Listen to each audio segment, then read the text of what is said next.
Welcome to PM Express Business Edition. It has been more than 10 years that Ghana discovered oil in commercial quantities.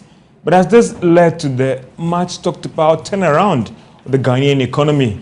Or rather, it has come with more challenges and troubles for the country. What about revenue, and has it been used prudently? Well, on PM Express Business Edition, today we'll look at engaging persons who have been charged to track the revenue and ensure that the oil money is used well, from an economist, a finance person, and someone with a very strong law background. Nasser Alpha Mohammed is Vice Chairman of the Public Interest and Accountability Committee.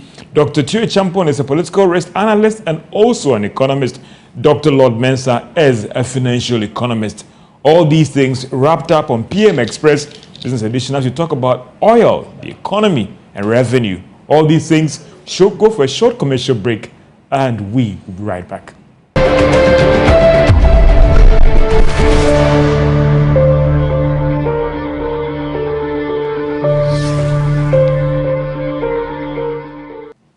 Welcome back to PM Express Business Edition as we talk about oil discovery, production, commercial production, revenue, and whether it's been used properly or not. And also, least should we forget about developments on the international market as crude oil prices have been skyrocketing on the international market. And what will be the impact of this on the economy?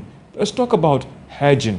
Can we do that now, or it is out of the place? How are we ensuring that the $6.5 billion that we've gotten so far from this oil find is benefiting you and I, and is being used for the right source as a country here? And I have with me the Vice Chairman of the Public Interest and Accountability Committee. And thank you, sir, for so much for your time, and I appreciate it so much. And also, Dr. Tue Champon, he's an economist and political risk analyst. He's connecting with us via Zoom. And also, we'll also be joined by Professor Lord Mensah. He's a financial economist and also be connecting with us via Zoom as well as we do assessment of how things have fared so far. And thank you, gentlemen, and thank you, Senior Counsel as well, and for joining us in studio. And how are you doing, by the way? Thank you. I mean, I knew that the committee basically charges more. Is it a statute of parliament or a constitutional mandate in trying to ensure that how or the money from the oil find is spent prudently? Am I right? Help me out with some small education here. Well, maybe before I go to that, let me just use the opportunity to say a good evening to all your viewers out there. First of all, it is important to establish that the Public Interest and Accountability Committee is not a creature of the Constitution itself. It is a creature of statute. What that means is that Parliament, in its own wisdom, at some point thought that it was necessary to have a revenue management law for the upstream oil and gas industry. And it was at that time, that was in 2011, that the Public Interest and Accountability Committee, the Petroleum Revenue Management Act was enacted in 2011. And as part of some of the important institutions that have been created or mandated by that act to play some roles, the Public Interest and Accountability Committee was part of those institutions. And our duty is to ensure that there is transparency and accountability in the management of petroleum revenues. But straight away, the Act gave us about 3 different mandates. The first mandate is for us to monitor and evaluate the performance of our oil and gas industry, the performance of government and government agencies in ensuring that they follow all the rules and regulations stipulated in the Act. Secondly, it is our duty to create the platform and space for the people of Ghana to be able to debate issues surrounding revenue management, upstream oil and gas. And thirdly, it is our duty to do independent analysis on how our petroleum revenue are being used and to communicate same to the Parliament of the Republic of Ghana, to His Excellency the President of the Republic, and generally to the good people of Ghana. And for purposes of Parliament and His Excellency the President, it is to give them an opportunity to appreciate the issues firsthand in order for them to be able to execute their public oversight role as Parliament, for example. And Vice Chair, I mean, for you, do you think that after most, is it 11 years or so, after we started commercial production of oil, there's talk about us earning about $6.5 billion, and I stand to be corrected on that one. Has it been used prudently? Has it been used per what the law requires? Because I remember in the past there have been complaints about accountability of these funds, whether they've been allocated well, there's concerns about stabilization fund, you know, and all the rest. Per your latest assessment, what's the situation on the ground now in terms of the rightful use of these funds, the misapplication, or I know there's a legal term about one is misapplying the funds or misappropriating of the funds and all the rest, and help me out on that one. I think first it is important for people to know how much it is that our upstream oil activities has generated, you know, so far.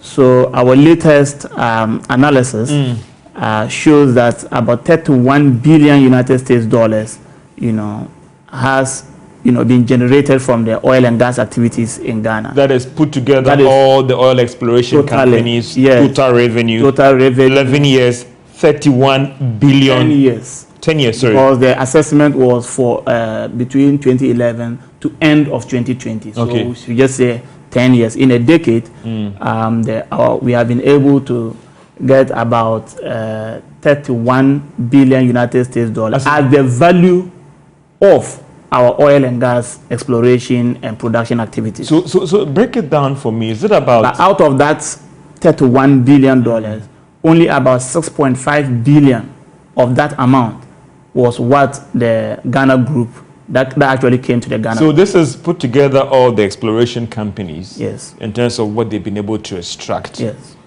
It's equals to, and sorry for my language, $31 billion. Yeah, that's the value so far. Out of it, Ghana got 6.5 billion. Some would say that's peanuts. Well, yeah, that's peanut, but there are also important considerations for us to look at, because at the time we started exploring for oil, our petroleum basins were largely risky. And when you have such circumstances, you are looking for investment arrangements that will attract investors to your petroleum basins to partner with you in order to. So in doing so, it was likely that we negotiated away certain benefits that ordinarily would have come to us. And so things like tax benefits to the oil and gas, international oil and gas companies that were given to them, tax exemptions and all of that. So in the initial stages of our exploration, because of the risky nature of our petroleum basins, we were trying to create a friendly investment environment for others to partner with us, because we didn't have the money to do the exploration ourselves. We should know that even drilling one well is not an easy one, and Ghana couldn't, we were unable to do that. So we really needed the investment, and that explains why at the initial stages we didn't really do well with our negotiations. But over time, our petroleum basins are relatively de-risked, especially offshore. And so you'd realize that in the most recent of agreements that are coming up, especially after oil fund, yes, it's changing. Mr. Bob, let me quickly bring in Dr. Tue Champon as well, who is also connecting with us via Zoom. And you are a political risk analyst and also an economist as well. And just looking at it from the layman's perspective, I mean, I want to look at it from that point. 31 billion, 6.5 billion to Ghana, 10 years oil fine. Some would say that that's peanut, that's nothing to write home about. Good evening. It's peanut, but I think to put it into context, as Nasser is trying to do, is the revenues that we are generating, or the value or the total worth, is a function of the contracts and the agreements we enter into, and the different tax elements within that. So if we put that in the right context, you actually would see that of the 31 billion, of which we've gotten about 6.5 billion, so that's roughly about 17 or 18% of the revenues. The other bit also include, importantly, the cost of extraction of the resource itself.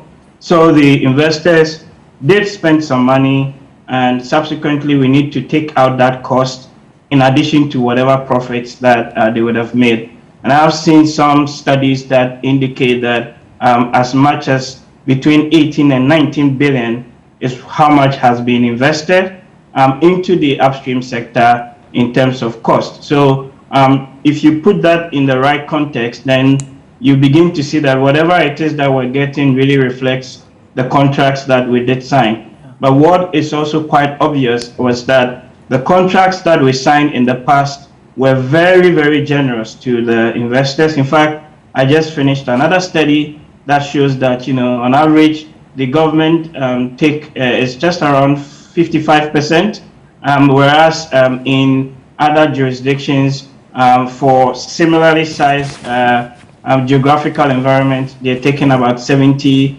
sometimes upwards of 80%. So that's really the reason why we've gotten 6.5 billion out of the 31 billion of revenue. But importantly, that 31 billion and what also has gotten to the investors includes the cost of extracting the resource. And there's an argument to be made if indeed even that 18 or 19 billion truly reflects the cost that has been spent, on the ground, and whether or not there's not some, transfer pricing or some sort of tax abuse or cost inflation taking place in the industry. Dr. Lord Mensah, you were a finance economist as well and a strong finance background as well. And for you, looking at these numbers, do you think that it makes a strong case for us to review the contracts and ensure that the larger economy benefits from this wealth that there was a whole celebration about when we started commercial production? Professor Lord Mensah, if you can hear. George, can you hear me, please? Yes, I do, please. Can you hear me? I do, Hello? Prof. Yes, George. I can tell you that negotiations, we're not going to make much impact. I mean, as far as this oil, discovery is concerned. I would say that the oil revenue came as an out, and if you look at the patterns of economic growth, clearly there are times that even after the oil discovery, we still dip, our economic growth below, pre-oil discovery period. And there are some years that, it clearly tells you that we're not managing the little that we are receiving. I understand. Obviously, at the point where you want to attract investors, you have to compromise some of your negotiations to ensure that the investor comes in. But then we had our tree in our revenue generation. The oil came to serve as an add-on. And the question is, what impact has it made? I believe that if you relate the oil find to our borrowing trajectory, clearly the oil just came to give us confidence in borrowing. We discovered oil 2007. Quickly we went to the Eurobond market to borrow. We borrowed from the Eurobond market, which had its own, responsibility. But then when it came to the time that we're supposed to service these funds that has been borrowed from the Eurobond market, we had to go and issue a new bond to offset the old bond. So that chain of borrowing has been with us as since we discovered this oil. And so for me, the oil gave us kind of confidence. For which when we issue bonds, the investor will have that kind of trust, that kind of assurance in our environment to put money. And that is even one of the reasons why we've accumulated debt to this level. So for me, the oil has come to add on to the economy, but it didn't make impact, because if you look at the trajectory of our economic growth, it's not can change. The only time that we peak in our economic growth, we go around 3%, or somewhere around 2011. It has been deep and that kind of cyclical movement all this while. And as we speak now, our economic dip is even far, far lower than, you know, the pre-COVID period. If you take the Fourth Republic, you know, into perspective. And so for me, I believe that the oil has not made that much impact. If you look at the dynamics on the ground, as far as, you know, GDP. Okay, Lord, I'll come back to you. There's a little challenge with your son, and I will try and work on that and get back to you. So, Nasir Mohammed, I mean, for you at PIAC, again, what are you putting in place to ensure that these funds are used prudently? Because as I said earlier on, in the past, there were concerns about how X fund was being used, trying to reconcile some of the accounts and all the rest. And where do we go from here?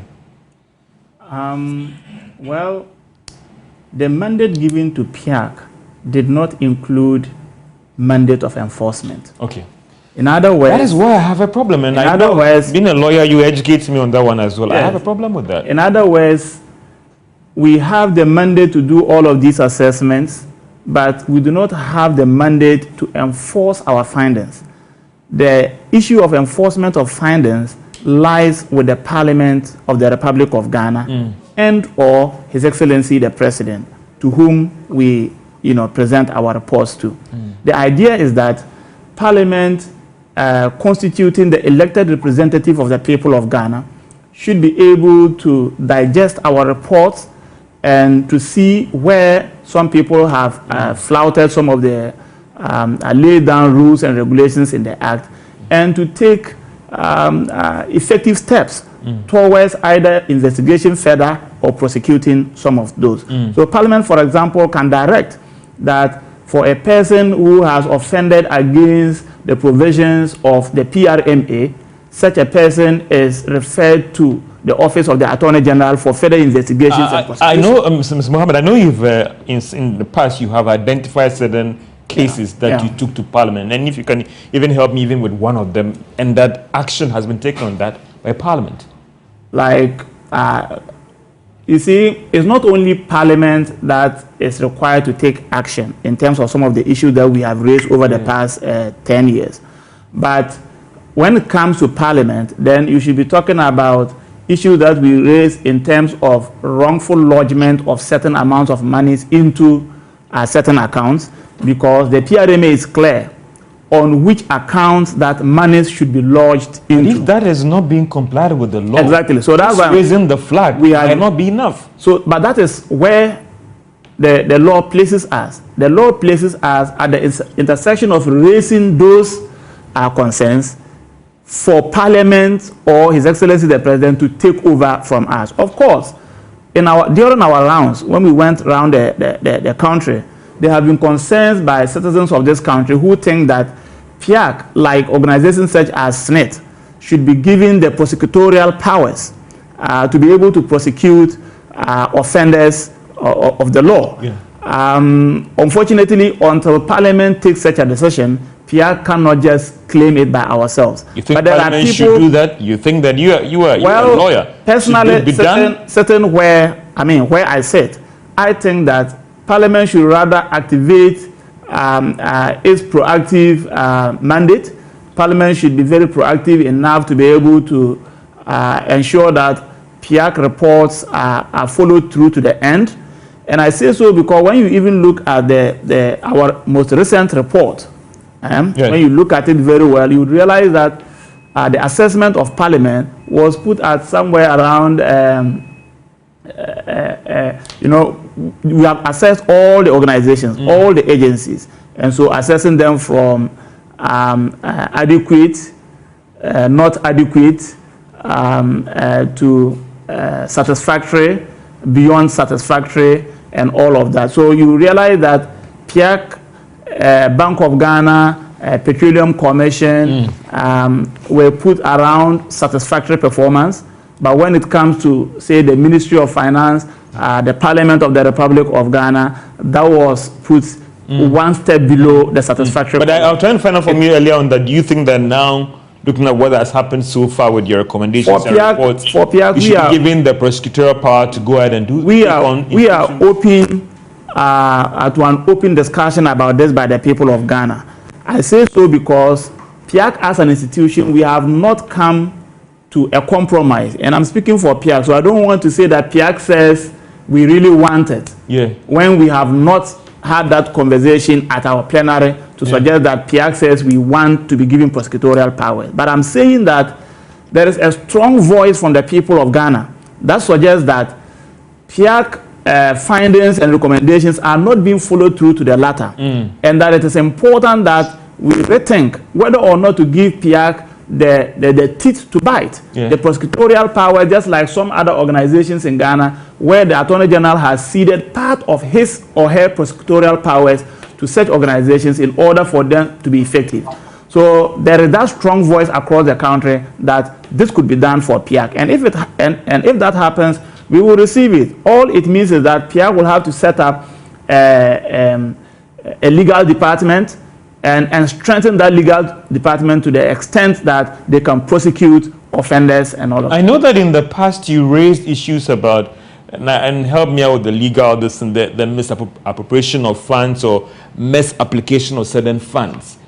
Has those things been corrected now, or there are still question marks about how X fund was being applied by the Ministry of Finance, and as we speak, maybe ending last year? Yeah, there are still some questions around. So, for example, in the past, we raised an issue about a certain 50 million. That was 50 million applied by the Ministry of between the Ministry of Finance and then the GMPC. Right. So, in the books of the GMPC still sees it as a loan that the Ministry of Finance will have to give back to GMPC. But the Ministry of Finance is of the opinion that they have paid that money based on the earmark capping and realignment act, which they applied to suggest that at some point when they ought to have capped monies that were going to GMPC, they did not do so. And if they were to take that into consideration, then the difference, the money that ought to have, come to the ministry if they had capped it and all of that, could have offset that particular 50 million. And so it is still a debate. As it stands now, GMPC believes that they are still expecting this money. Ministry of Finance says they have paid it. We have sent this issue to Parliament. When we face Parliament, the amount here is $50 million. So help me out. It's 50 million. It's 50 million. I have to check my record whether it is dollars or Ghana cedis, but it's one of them. I have to check the record. But that's serious. I mean, if today we are still grappling about how Fund A has been used and all the rest, and it's debate about but this particular issue has come before the Parliamentary Committee on Finance, and the committee at the time it came before them directed that both the Ministry of Finance and then the GMPC should sit down and ensure that the books are sanitized to ensure that this thing is no longer an outstanding issue. But as at June 2021, when we did our semi-annual report, this issue had not been resolved. We are yet to analyze our report for the 2021 full year report, which will come out somewhere around early next month, hopefully. In fact, our mandate is to release the report by the 15th of this month. But as I speak to you now, we haven't even received the report from Ministry of Finance for us to be able to do our statutory duty of analyzing the receipts. I'll be grateful if we get the clarity on that, and whether it's $50 million or 50 million this thing. But I'll be getting to Dr. Ture Champo. It's US dollars. 50 million confirmed. It's US dollars. $50 million. Yes, $50 million US dollars. And as at June last year, yes, there's still ambiguity about who the funds. A huge ambiguity, and I'm telling you that we appeared before the Parliamentary Committee on Finance. We raised the issue strongly. The Ministry of Finance disputed that, and at the same place, just before the same Finance Committee, GMPC also disputed the claim of the Ministry of Finance. And that was when the directive was given by the Ministry of Finance that the two institutions should sit together and ensure that their books are sanitized. For us at PIAC, until the books are sanitized, we will continue to raise the matter, right? Because our duty is to... Mr. Nasir Mohammed, for you, do you think it's enough? The Act of Parliament and that established you went ahead to ensure or put you in place that ensure that even each pesewa is used well. And this is just one of a lot of instances where these funds have not been used well. And that raises a lot of questions about the committee itself. No. In fact, this one cannot even come to the door of the committee, like I indicated. If we had prosecutorial powers and we did not utilize it, that is when people could, for example, say, oh, but what is PIAC doing about this? But if the architecture of the law is such that, the legal architecture is such that PIAC do not have the teeth to bite, all we can do is to raise the issues and then impress upon Parliament, impress upon the Attorney General, impress upon other organizations like IOCO, and to look further into the issue. And that is what we have been doing over the years. For the past 10 years, I mean, from the first time PIAC was inaugurated in 2011 up till now, all the past members of PIAC, this is what we have been doing. If we had the prosecutorial powers, I'm sure by now we would have triggered some of those powers. Unfortunately, we do not. And I'm not saying that it is the position of PIAC that we must have. No. But I'm saying that there is a very strong voice from the people of Ghana that if Parliament is not prepared to take forward the findings and recommendations of PIAC, then they should rather give PIAC itself the mandate, the power to prosecute, just like other laws have given to institutions like Senate to be able to prosecute offenders of the Senate law. So if PIAC is given a similar opportunity, then PIAC will be able to prosecute. But mind you, this is not a position of PIAC as a committee at the moment, but we have had those public engagement. Let me bring in Dr. Gio Echampon, I mean, an economist, political risk analyst. And when you hear some of these things, are you worried or think that, I mean, we have to do more to prevent such things from happening? Look, I have observed the oil industry in Ghana over the last 10 years. And what is quite clear is the fact that these problems are not only systemic, but they actually reflect the way we run our governance system in this country, especially the public financial management system and the architecture of, like, government financing, you name it. So, to be fair to PIAC, if you go back to their reports from 2013, 14, this has been a constant rhetoric or theme all throughout, right? That we need to spend the monies wisely, that we need to get the institutions responsible for allocation, the distribution, and the spending of the money to be much more accountable to it. The challenge is that, as Nasser was saying, PIAC does not have the power to prosecute. So just this week, there was a big report where they went out to a place in Sawam, and there was meant to have been a market constructed there. They went there and the market wasn't there. There's instances where classrooms or hospital blocks or other infrastructure that are meant to have been done are started, the funding stops, and 3 years later we come back and spending 3-4 times more money to complete those same projects. What this really reflects is just how we have, in a sense, run the economy, or sometimes I even say mismanage the economy.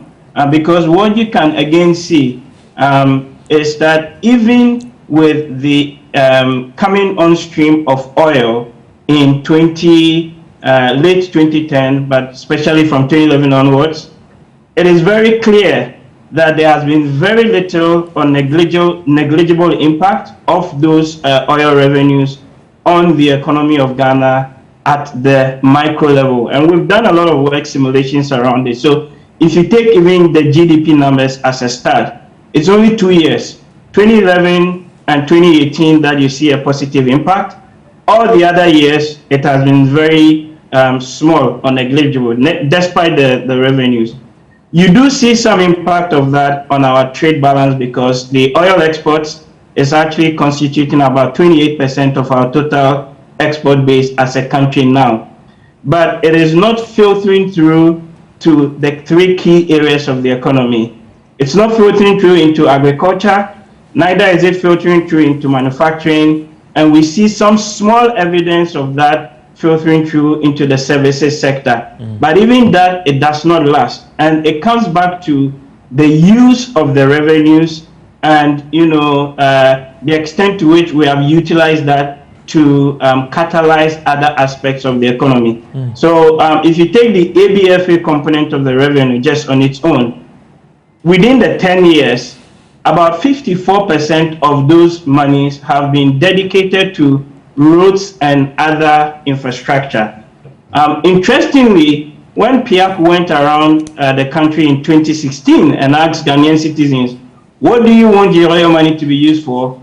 The top priority or the top ranking was that they wanted agriculture and industry, because we know that this is the area that can create more jobs but allow us to diversify. But interestingly, only 8% of the revenues has been used in terms of sustaining the agriculture or trying to use that to develop other industrial aspects of the country. So very little wonder that you don't see any impact of the oil, or very negligible impact of the oil revenues on the overall economy of Ghana. And the issues are structural. It comes down to the way we practice and run politics in this country. It comes down to the public financial management system. And interestingly also, it comes down to the point that Professor Lord made, that post-oil, we have had this penchant for borrowing, that we've borrowed in excess of 15 billion USD from these Eurobonds. And again, you don't really see much of an impact of that in terms of transforming the economic base of the country. Let me bring in Professor Lord Mensah, a financial economist as well.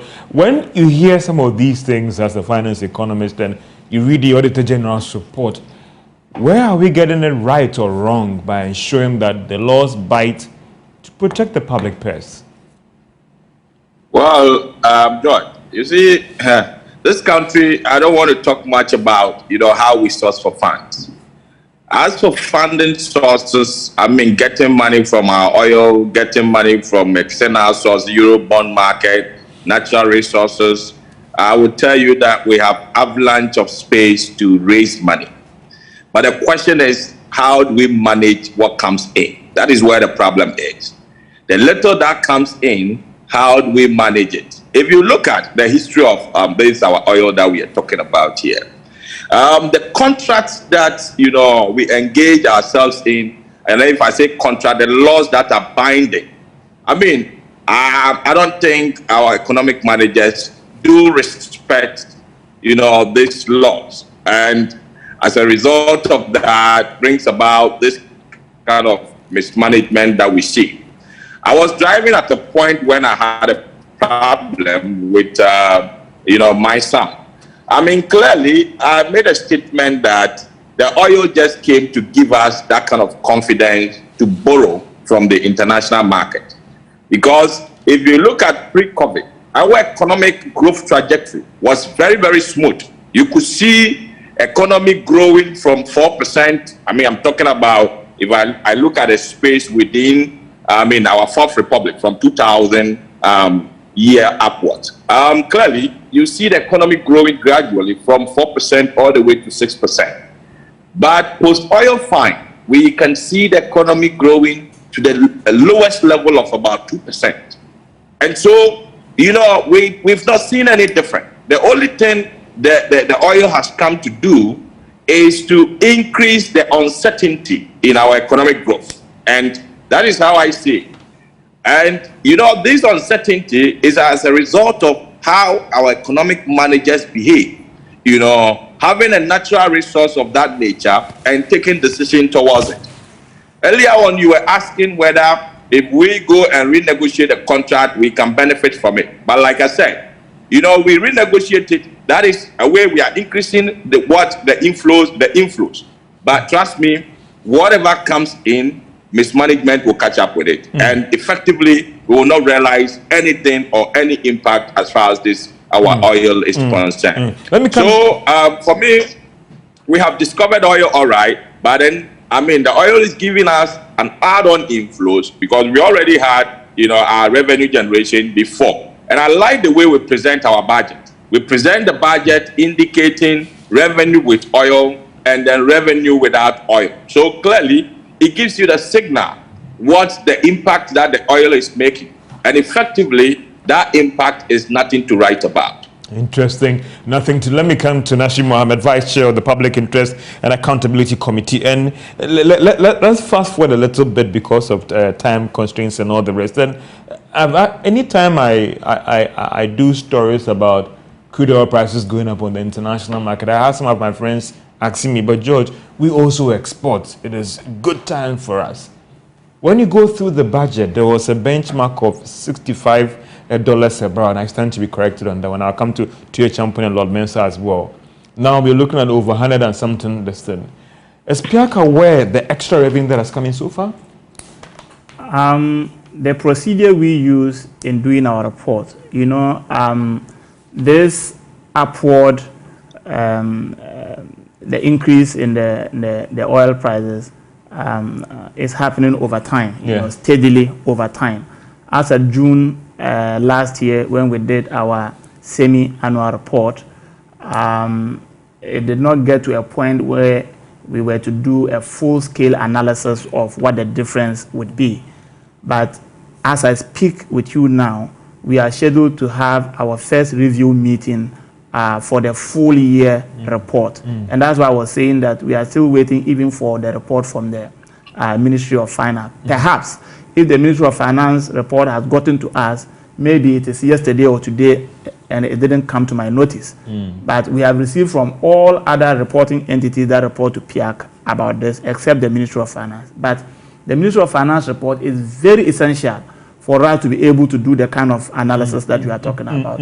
So we are here to do the full year analysis and to report on same to the people of Ghana and to Parliament on this. And we originally, under the law, we are supposed to publish our report by the 15th of this month. No. What is today's date? And we haven't received the full complement of reports to be able to do our work. So the Ministry of Finance is delaying the report. But nevertheless, there have been delays, not just the Ministry of Finance, sometimes other institutions as well.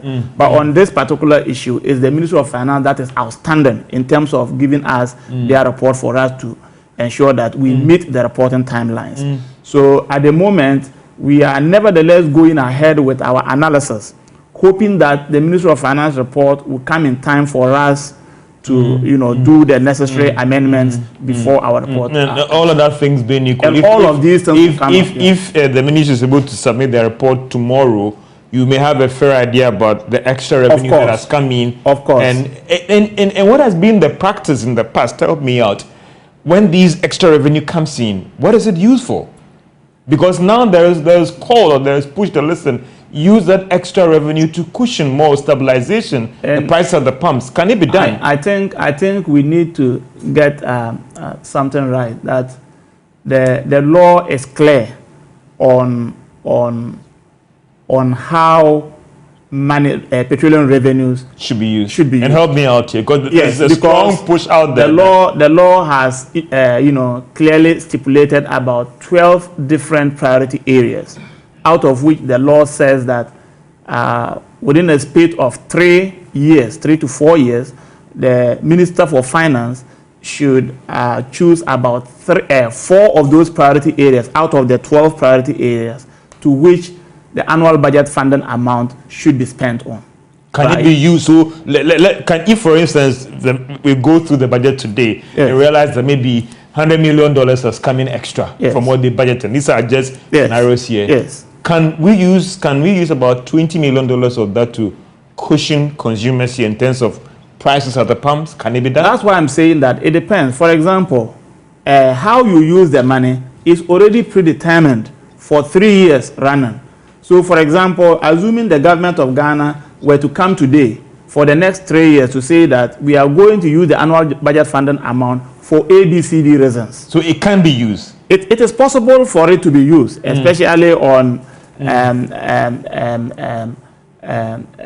if the issue is an important one. You could draw into the stabilization fund, for example, in order to cushion the annual budget funding amount in terms of unanticipated fiscal imbalances. And that is. But I'm looking at this not just the fiscal. I'm looking at Petroleum prices are hitting the roof, and Yes. it's hitting us at the pumps. The push is that use the extra revenue that has come in. No, as for using the extra revenue to do that, that's why I'm saying that the extra revenue coming in is still revenue.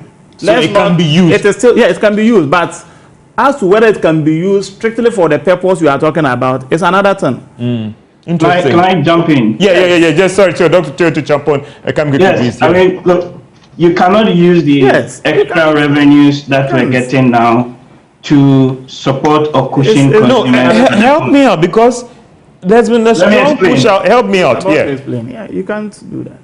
Yeah. So if you want to do that, you have to make an amendment to the Petroleum Revenue Management Law. The law is very clear. For every 1 cedi of revenue that you get, you take 70 sort of pesos to support the annual budget funding amount. 21 pesos goes to support the stabilization fund, and 9 pesos goes into the heritage fund, making a total of 1 cedi. This does not include the amounts that we've given to GMPC for their operations. And the spending in these 3 areas, either ABFA or stabilization fund or heritage fund, is very clearly laid out in the law. So even within the budget component, you cannot go and use that, because there are areas that are predetermined to Interesting. finance or subsidize consumers at the pump. I personally don't think it's the wisest of things to do at this particular moment, because we've had an issue in the past of recurrent spending and pretty much subsidized middle class consumption, and it ends up creating a backlash on the economy. The thing to do is to make sure that the areas that within the Petroleum Revenue Management Act, especially on the ABFA, we say we spend the money on that. Because I can tell you that there's actually going to be a windfall. The budget for 22 had $61.23 as the price for the budget, of which the government anticipates that they will get just around $1 billion of revenue. I have done my own calculation and some modeling, and if we have sustained prices in excess of $110 up to $120 a barrel, we're likely to get anything between 1.5 up to $2 billion coming in. So what we really need, I think, to do is to make sure that those spending areas, the social safety nets, etc., one, we do it, but number 2, also making sure that we have a link between your energy policy and your industrial policy. And Doc, sorry to cut in, Doc, and just a bit of clarity. If you look at the budgets and the extrapolation that they did, you're looking at what, $1 billion. Now, if you look at the current price levels, you're looking at an extra billion, making $2 billion, right? Yes. Interesting. All right. Sorry. Yeah. Yes. So $61 for $1 billion. If you end up going to 110, 120, sustained over the course of the year, easily you'll get $2 billion of revenue. But the sad news is that Georgia was pushing for it to be used to cushion prices at the pumps. Can't be. I don't think that is the wisest thing, in my view, to do. Secondly, also, I think we've got a big problem that we need to address. All this oil and gas conversation upstream seems diverged from what is happening downstream. Yeah. So you've got an oil refinery sitting down that has been turned into somebody's tank farm, right? I'm talking about the Tama Oil refinery. So to that extent, we export petroleum crude oil, but we're importing almost 80% of our petroleum products into the country and spending a lot of the hard-earned dollars to bring in these products. When you have a refinery that can refine, add value locally, create jobs, and help with your balance of payments, because you at least at the minimum reduce the cost that you spend on freight and bringing these products in. So that's where you get the lack of policy incoherence between what is happening upstream. Doc, I want you to hold on, because I'll come back to you. Let me get to Professor Lord Mensah as well, and try to move the discussion forward and look at the current global development as well. Oil prices have been yo-yoing on the international market. There's kind of push that maybe we should hedge. You think we should look at that, or listen, it's too late? Well, let me come in here with your earlier discussion, which you were talking about using the excess revenue. Well, we budgeted for 61.23 per barrel, and now price is hovering around 130 point something per barrel. It tells you that we're getting excess. That is, on the export side. But then if you flip it to the import side, I think we're going to spend more in importing as well. So the net effect is, almost, the same. So we would not necessarily make in excess if you look at the economy holistically. But then back to your question as to whether we should hedge. Hedging is not a straightforward thing to do. The timing is important. If you hedge, you're going to pay a premium. So it's not something that you go to the market and say, I want to hedge and it's free. Now the market is so volatile. So that tells you that if we intend to hedge, it's too late for us now. We're going to pay more to hedge at this time because the trajectory is clear. The uncertainty, the space, it tells you that the oil price is going to go up anyway. So, any investment company that or entity that Ghana will approach to make an attempt to hedge is going to cost us more than to bear the cost of what? That oil price at the pump at this time. So, for me, the hedging is not option.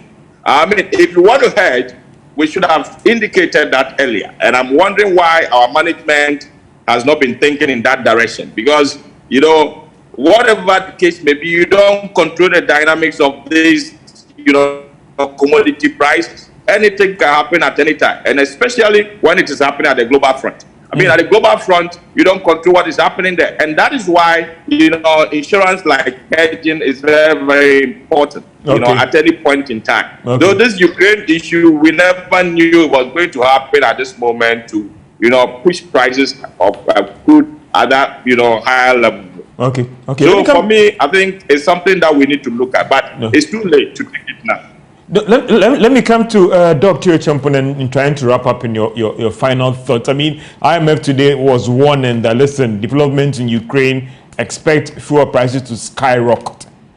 For you, wrapping up a minute, 2 minutes, what should government be doing now to minimize the impact on consumers and even the broader economy? Yeah, it's not just fuel prices. We're seeing that with commodities, prices as well. Soft commodities, wheat, fertilizer, the ripple effects are of a big scale. And the question of hedging or not, I think it's an interesting one. As a country, if you look at our history of hedging, we've been very abysmal. In fact, it's been terrible. Going back to the structural adjustment days, where we entered into some of these transactions, and it actually ended up costing us than it should, have been. So history should guide us in that respect.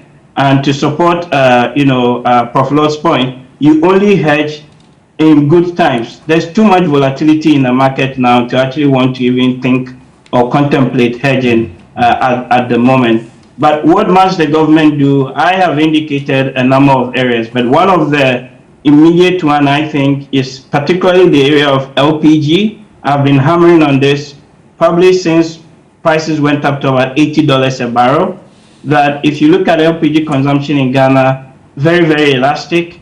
And anytime price goes up and the tax component goes up, people substitute that with using charcoal and all of those things. So perhaps scrapping or reducing the taxes on LPG. But this whole price environment, my last point, calls for, in my view, a review of the whole tax structure that we impose on petroleum products. Because almost half of the cost that we pay at the pump is actually in relation to taxes that you pay. And that is where I think we can do something also on. Let me come to Nasir Mohammed, the final thought. PIAC, going forward, how do we get things right for you? And as you try to round up as well. I indicated earlier that in the meantime, even as we debate the issue of whether PIAC should be given the teeth to bite or not, I think it is important that those who are mandated by law to act, on PIAC reports should be proactive enough to take up PIAC reports seriously. So PIAC really want to have a very good relationship with Parliament of the Republic of Ghana and then His Excellency the President. And we are hoping and praying that going forward, both Parliament and His Excellency will take PIAC findings and recommendations very seriously and follow up on them if it means asking the Attorney General to do follow-up investigations and to prosecute offenders where they are found liable. That is one issue. And secondly, we would also want the managers of our funds, especially the Ministry of Finance, to take particular notice about how the Ghana Stabilization Fund is being managed. Right? See, the essence of the Ghana Stabilization Fund is to ensure that you are able to cushion the annual budget funding amount in times of unanticipated fiscal imbalances. Yeah. And you would realize that in the last 1 or 2 years, we have had those kind of fiscal imbalances, but we were unable to rely on the Ghana Stabilization Fund. That is because over the years, in the last 10 years, we have not managed that particular fund very well. And could you imagine that the major purpose for which the Ghana Stabilization Fund was created from 2011 to 2020, end of 2022, out of the cumulative amount that was allocated to the Ghana Stabilization Fund, we have only used 4% of that amount for the main purpose for which the fund had been created. The rest instead, we had used about 78% for debt repayment or servicing and other things.